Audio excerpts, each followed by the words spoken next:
What's up everybody, how's it going? Welcome back to the channel and welcome to the era of DLC.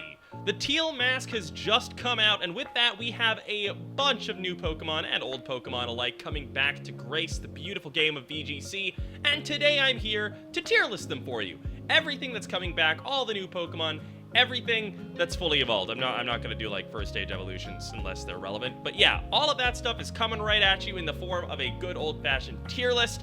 I would have liked to get this out a little bit earlier, but I got COVID at Pittsburgh, so I've been lying in bed and desperately trying to get this script together. But yeah, here we are, it's going. The upside is that I've been able to play about 250 games of Regulation E on the Showdown ladder, so I feel pretty confident in my initial estimations of the power levels of these Pokemon. Hopefully I can give you all a well-informed set of opinions here. We're gonna go in order of generation for the most part. I'll be putting like regional forms with their original forms, just it's easier that way. And the way that the tier list is going to work is starting from the top. S tier, this is for your meta-defining Pokemon, things like Fluttermane and Iron Hands. A tier is for very good Pokemon, things like Rillaboom, Great Tusk, Dragonite, Pokemon that you'll see on a lot of teams, but not necessarily centralizing the format around them.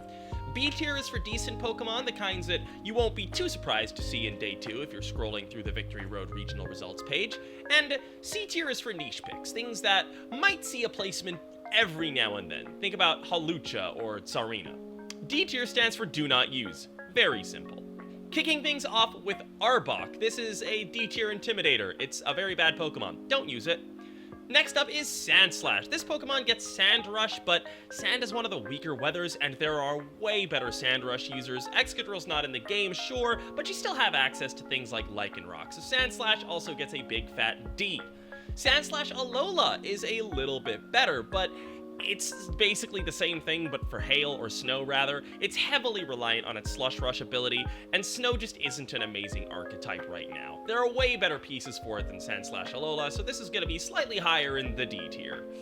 Clefairy is back. Now, Clefairy is a Pokemon that some people may have thought would be made obsolete by the existence of Maushold, because the main reason Clefairy is so good is that it's a Friend Guard user that also gets Follow Me. Just a really amazing supportive Pokemon. And Maushold does all of that, but has different tools. Now, what really helps Clefairy is its typing. Mono Fairy is really good in an Urshifu world. It completely walls Dark Urshifu unless it's carrying Poison Jab, and it's really good into a lot of the other Pokemon in the format. Things like Chi-Yu if it wants to lock in a Dark Pulse, haha, I resist that. It also generally has more bulk than Maushold since it has an Eviolite, so a lot of the time I don't think it's necessarily better than Maushold, but whether or not you want Clefairy or Maushold if you're looking for that kind of a Pokemon, I think is going to come down to just the composition of the rest of your team. I think they're pretty interchangeable, so Clefairy is going into the B tier.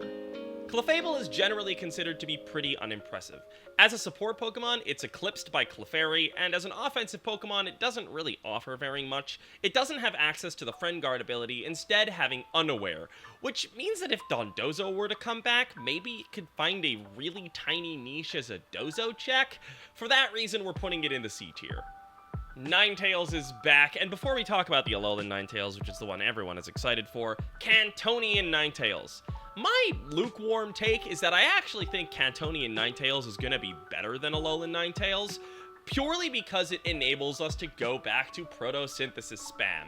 If you were a big fan of Joe Ugarte last season, you saw that he was using what we called a Proto-Spam team, where he basically had Torkoal for Sun, and then a bunch of Pokemon that just took advantage of the Sun. Things like Fluttermane that got a Protosynthesis boost, Great Tusk got a Protosynthesis boost, and then you also had the Chlorophyll user in Jumpluff, and the rest of the team kind of rounded out from there.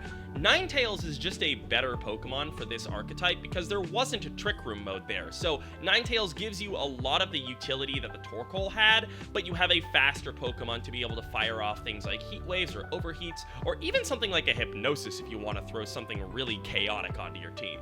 So for that reason, Ninetales is going into the A tier. Alright, Alolan Ninetales. Fast Aurora Veil is amazing in this format. There are a lot of middlingly bulky offensive threats like Ogerpon and Urshifu that will be able to survive many more hits with access to Aurora Veil for protection. As far as Alolan Ninetales supporting a hard snow team, I'm not really a believer in that kind of a snow team right now. I don't really think that it's going to be a great archetype if you're running like Alolan Ninetales Articuno or like Satitan or, God forbid, Alolan Sandslash, which we just put in the depths. But I think Alolan Ninetales will be really, really good as its own supportive piece. The problem with it is that it's always been this way, but it always feels like it needs like 6 moves and 2 items.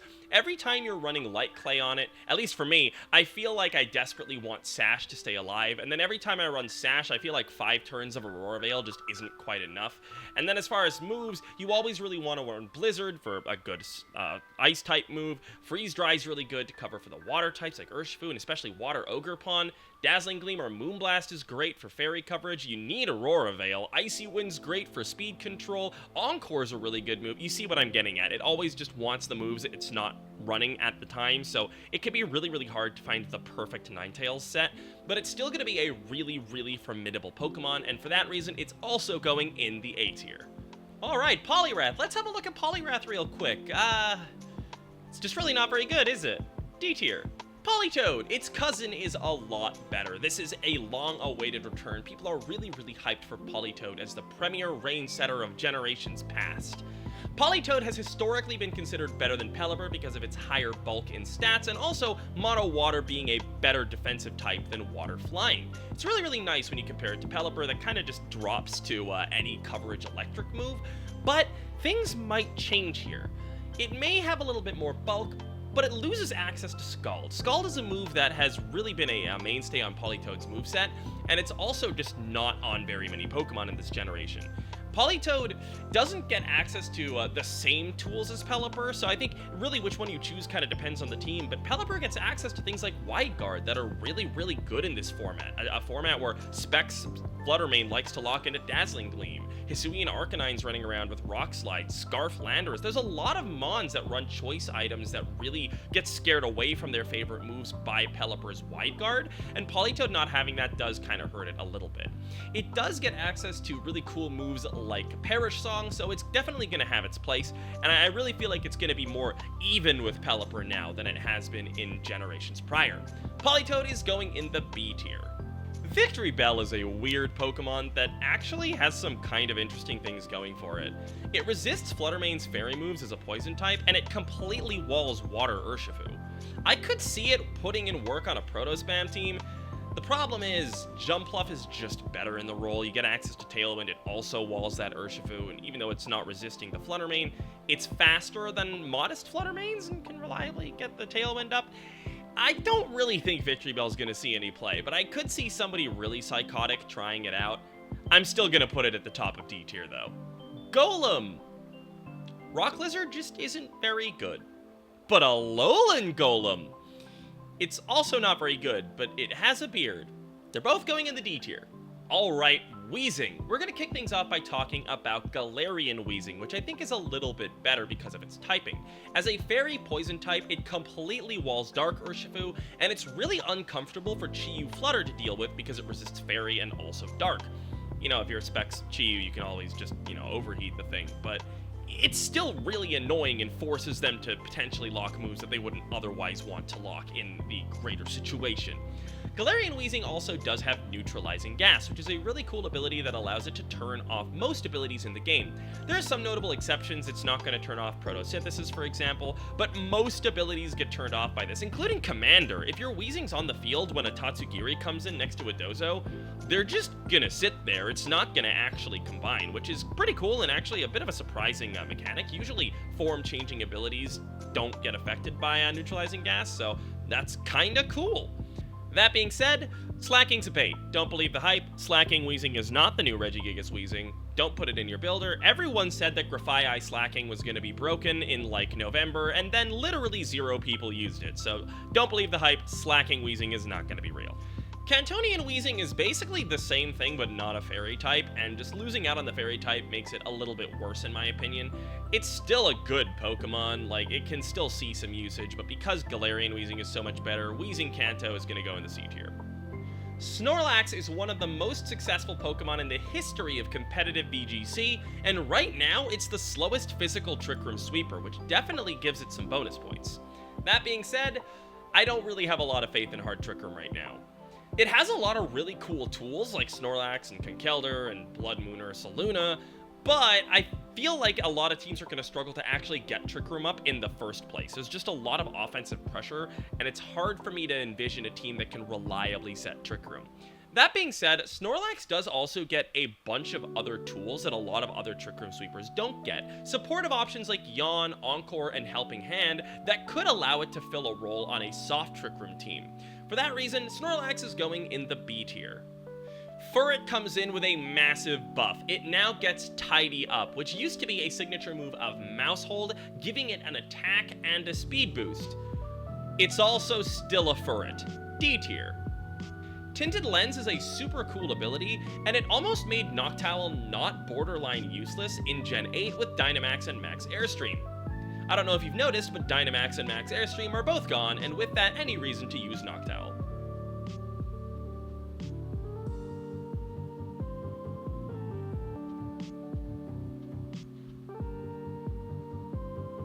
We're kind of jumping ahead to Gen 4 now, because it's like evolutions of Gen 2 Pokemon, but no one's gonna notice.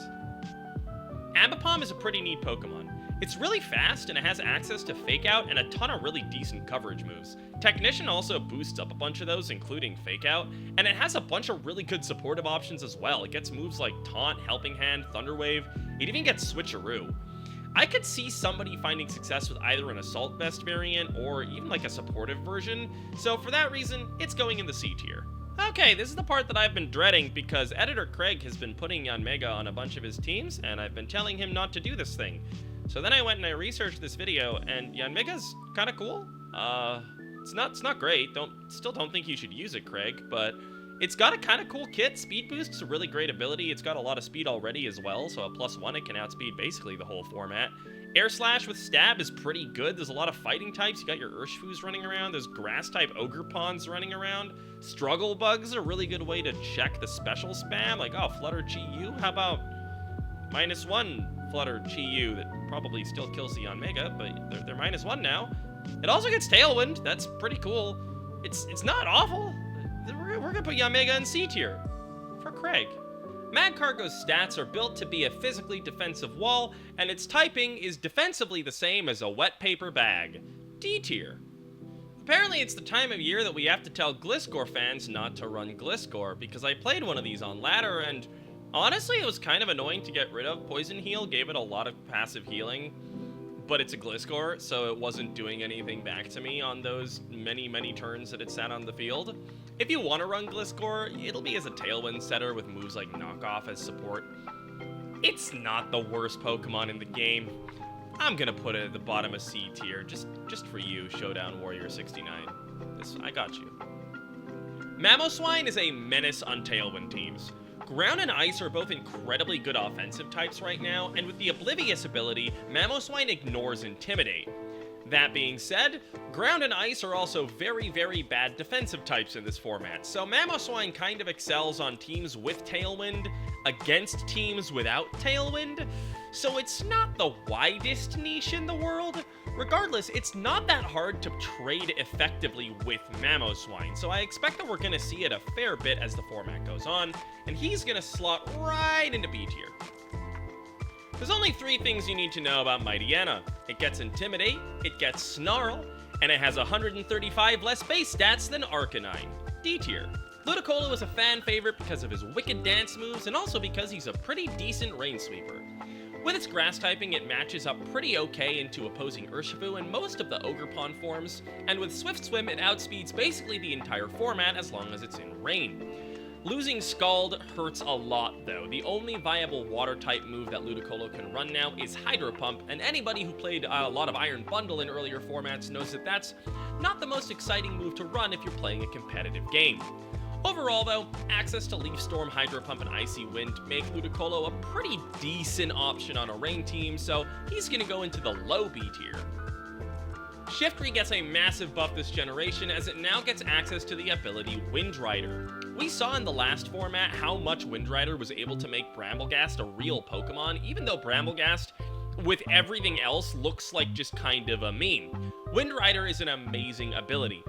The problem for Shiftry is that in the DLC, Bramblegast also got a massive buff. It has access to Poltergeist now, so any reason to run Shiftry over Bramblegast is kind of just gone. Bramblegast is probably still just going to be better. Shiftry gets a slot in the C tier, though. Volbeat and Illumise have very similar kits, so I'm just going to be talking about them together as prankster options. Between the two of them, they have Tailwind, Taunt, Thunderwave, Encore, and Helping Hand, which are all really good supportive options. But basically any role that you configure your Volbeat or Illumise to fill is probably going to be better filled by a different prankster Pokemon. The one exception is Tail Glow Baton Pass memes, which are not really going to be all that reliable, but are probably going to be pretty funny, so if you're just playing on ladder, go try them out. That could be fun. Crawdon. I ran Calix for Choice Band, Adaptability, Terra, Water, Aqua Jet, and it still isn't killing stuff. D tier. I've talked about how I don't believe in hard Trick Room in this format, but one exception is Dusclops. I might believe in this Trick Room setter just a little bit. Dusclops has unmatched bulk with access to Eviolite and insane defensive stats, and with Will-O-Wisp and Pain Split, it is a nightmare to try to remove this thing from the field. The limiting factor is that Dusclops has to run Eviolite as its held item, making it a little bit of taunt bait. Taunt's a pretty common move in the format right now, and it's going to be kind of hard to get around that. A lot of redirectors in the format just die to Ogerpon, so if you're running against Fire Ogerpon and like a taunt user, the Ogerpon player can just Terra to get the +1 boost, bonk the Indeedee, and then just taunt your Dusclops. So it's going to be really hard to actually make Dusclops work, but I know that there are Trick Room folks out there that are probably already working on it. Some of them are going to figure out a way to make this Pokemon at least reasonably viable. And Dusclops on its own merits is insane, so he's going at the top of B tier. It might not end up working out, but, you know, we'll see how the Trick Room guys fare. Dusknoir's entire contribution to competitive VGC is that its existence lets Dusclops use Eviolite. Chimecho gets a surprisingly massive move pool of status moves, but basically any role you can think of for your Chimecho to fill is probably going to be better filled by another Pokemon, so it's going in the D tier. Milotic is one of my favorite Pokemon to use in Pokemon VGC, so I've already spent a lot of time trying to figure out how to get the most of it. Competitive is an amazing ability right now, especially with even more physical threats like Ogerpon joining the format. Being able to scare off Intimidators or at least punish them for switching in is really big. From my findings, the Coil Hypnosis Milotic is still pretty decent, but it's overall been a little bit less than I would have expected it to be. Still though, between Coil Hypnosis, Competitive, and the fact that Milotic is one of the few Pokemon to actually get access to Scald still, it's a decent Pokemon that's going in the B tier. Torterra! Shell Armor on an Iron Defense Body Press Pokemon is always a cool idea, but really if you want to run that, you're better off running Goodra. Joining Torterra in the D tier is Infernape. There's gonna be people coming after me for this one. I know people really like Infernape, but it has no bulk, and its defensive typing is just atrocious. It's food for Tornadus, Urshifu, Fluttermane, Mamoswine, and a dozen of other threats in the format. Don't run Infernape. Empoleon, on the other hand, just got a massive buff. Its hidden ability has been changed from Defiant to Competitive. On the other hand, Empoleon does not get access to Scald, and if you look at its stats next to Milotic's, it's just a weaker Milotic. Steel's kind of a cool secondary typing, but it also just makes Empoleon weaker to Urshifu, and even Chenpao if it's running Sacred Sword.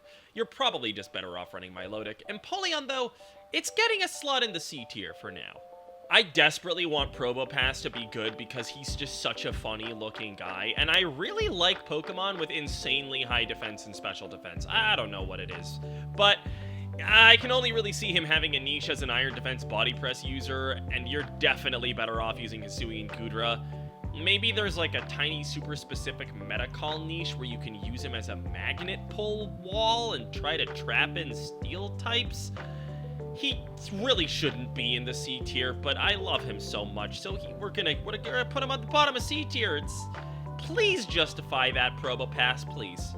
Conkeldurr is back, baby! Conkeldurr's a really neat Pokemon because it does amazing into a lot of the established Regulation D staples, things like Heatran, or Kingambit, or Ursaluna, or Chi-Yu.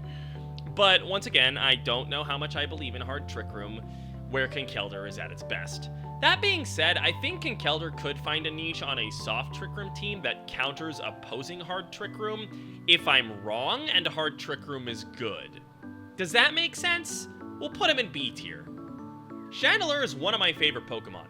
With a special attack stat of 145, it applies tremendous offensive pressure when it's on the field, and we've already seen how good an ability Flash Fire is when paired with Terastallization.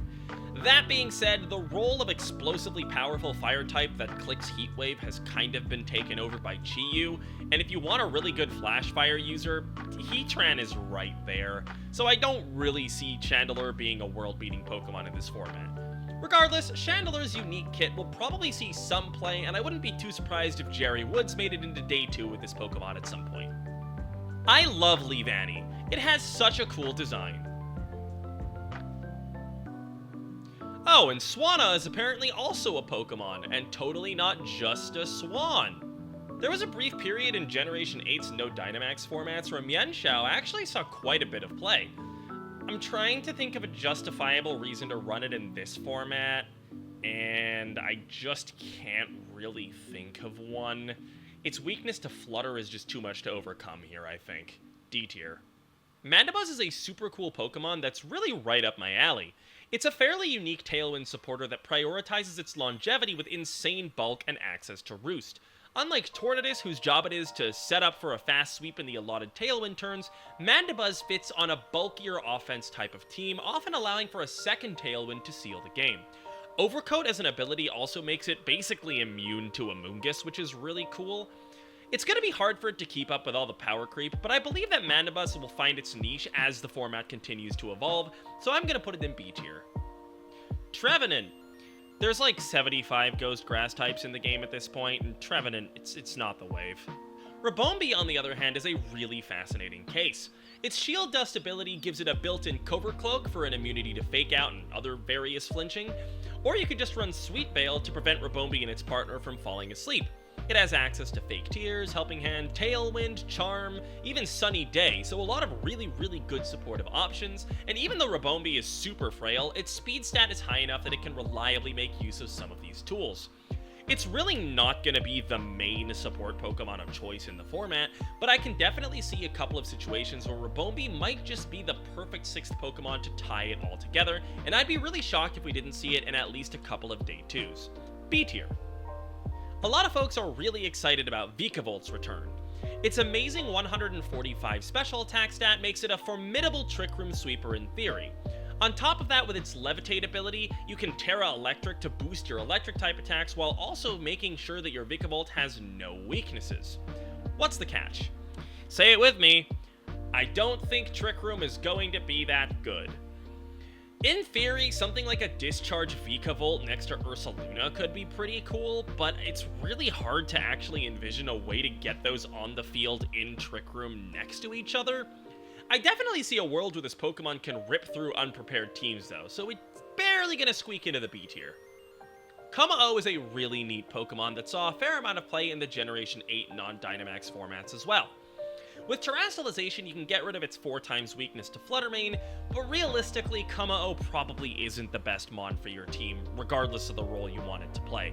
I think it can definitely put in work, but in a Flutter Mane world, it's a Terra Hog, and if you want to use Iron Defense Body Press, there are better options. Goodra. Clangorous Soul is a really cool option. You get an Omni boost, but the format's so fast, it's really hard to envision that being a reliable strategy either. Kuma-O goes in the C tier.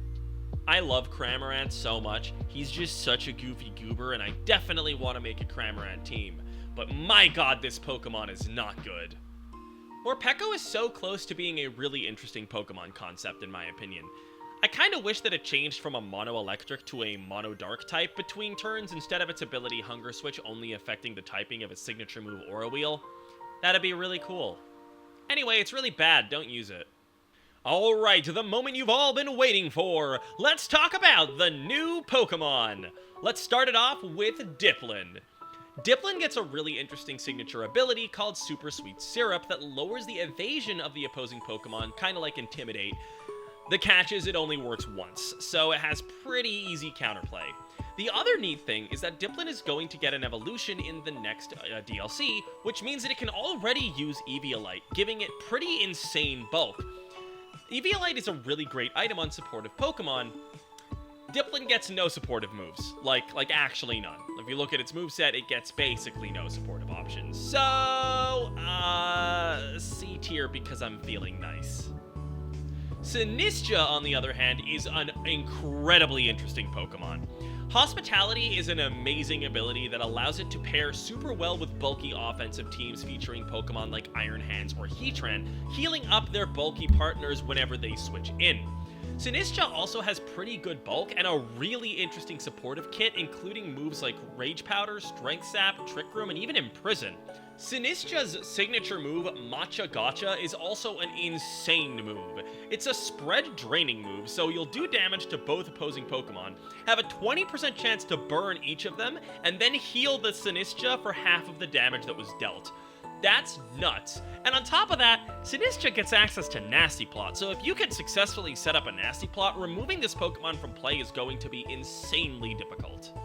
Sinistcha's main drawback is that it's weak to Flutter Mane and also the Fire Ogerpon, which are both going to be seeing a ton of play. So, Sinistcha players, you're going to have to find a way around those two problems, but if you can, I think Sinistcha can be a really, really good Pokemon. A tier.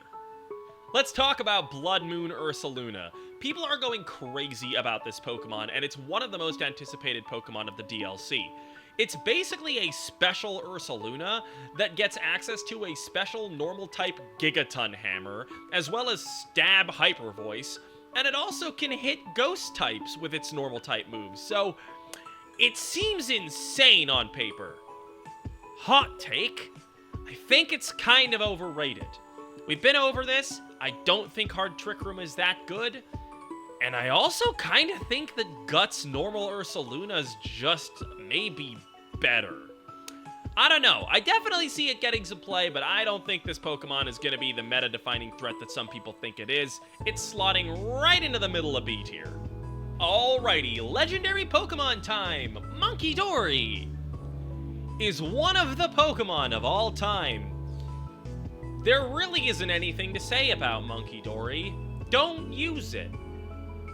Okie dokie! This guy, he's so fake out coded that it's honestly a crime that he doesn't get fake out. Decent amount of offensive options though. Close Combat, Drain Punch, Gunk Shot, High Horsepower's back, it gets Iron Head knockoff, so I can see a world where an Okie dokie team does pretty okay with Okie dokie on an Assault Vest maybe? C tier. Fezandipity is kinda cool, but it's just really inconsistent. Toxic Chain gives it a chance to spread poison with things like Icy Wind or Dazzling Gleam, and that makes it a really great option for stall teams. The problem is, stall teams aren't very good. It's kinda like being the best high jumper at your high school and then expecting to win the Olympics. There's some interesting options on Fezandipity with Tailwind and Taunt, but there's just such better options in the format. I'll be nice and give it a C. Alright, last but not least, Ogerpon. Let's see, what can Ogerpon do?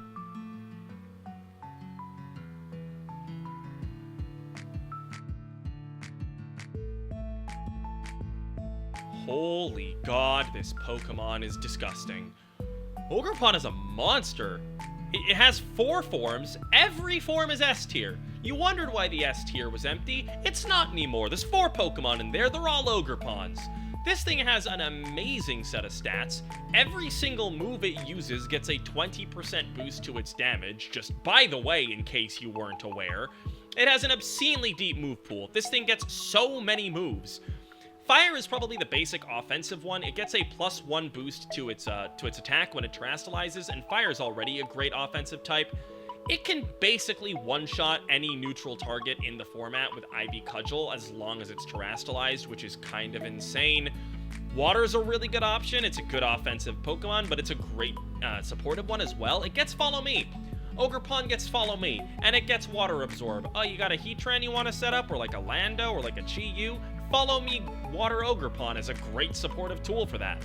Grass is an interesting one because it doesn't have to hold one of the masks, but it still gets a stat boost to its speed when it terastallizes. And it can hold an item. So like Life Orb Grass Ogerpon is really, really good. And finally, Rock is probably the one that I think is the weakest, but Rock gets a defense boost when it terastallizes. I don't think that's all that useful for Ogerpon, but it gets a Rock-type Ivy Cudgel, and Rock is an amazing offensive type, so that's still a really good reason to use it. So Rock's probably going to see some play on teams that could just use the offensive Rock-type coverage. Every single Ogerpon is going to see usage. The only reason why Rock's not going to be a super staple is that the other ones are good. The only reason you might not see any of these forms at like 40% usage is because there's going to be a large contingent of players who just want to use a different Ogerpon. This is going to be a very centralizing Pokemon in the format. And honestly, if you're a purist who doesn't like using the popular Pokemon, try using Ogerpon. It's really fun. This Pokemon is just really fun to use. If you're a Hyper Offense player, you get to bonk things on the head with a +1 Terra Fire-type Ivy Cudgel Ogerpon. Like, just try them all out, trust. There's gonna be something fun for you to do with Ogerpon. You'll find something with it. So that's it for my Teal Mask tier list for Pokemon VGC. Let me know in the comments below what you were most excited for, and tell me which Pokemon you think are going to be the best. Tell me what you disagree with. Where was I wrong? And if you're watching this video in the future, laugh at me for what I got wrong. The very first tournament in Regulation E is going to be a tournament hosted by Wolfie and Beast Coast at the end of the month called Brookland, so I hope you'll all tune into that. I'm going to be attending as a competitor, so I'm really excited to try out some of these super exciting new options, and hopefully I'll be able to do well at that tournament. Definitely cheer me on, and I hope to see some of you guys there as well.